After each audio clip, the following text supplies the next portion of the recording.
Good morning, viewer. Behind the share, here's some breaking news.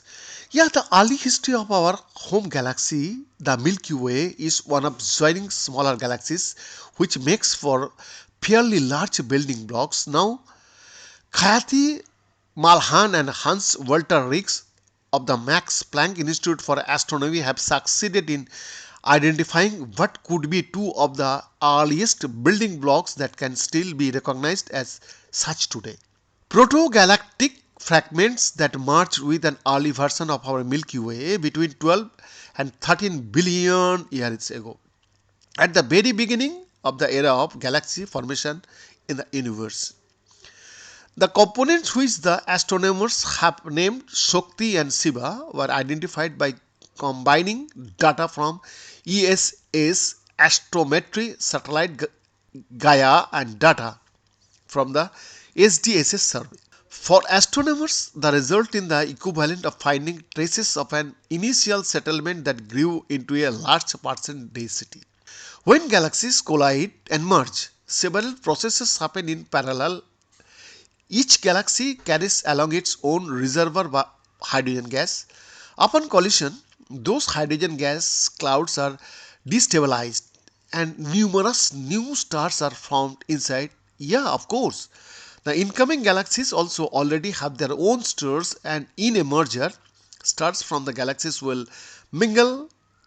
In the long run, such accelerated stars will also account for some of the stellar population of the newly formed combined galaxy. Once the merger is completed, it might seem hopeless to identify which stars came from which predecessor galaxy. But in fact, at least some ways of tracing back stellar ancestry exist. Help comes from basic physics. When galaxies collide and their stellar populations mingle, most of the stars retain very basic properties which are directly linked to the speed and direction of the galaxy in which they originated. Stars from the same pre-merger galaxy share smaller and same similar values for both their energy and what physicists call angular momentum, the momentum associated with orbital motion or rotation. For stars moving in galaxies' gravitational field, both energy and angular momentum are conserved. They remain the same over time. Look for large groups of stars with similar unusual values for energy and angular momentum, and chances are you might find a merger remain. Additionally, pointers can assist identification. Yeah, stars that formed more recently contain more heavier elements, what astronomers call metals, than stars that formed a long time ago.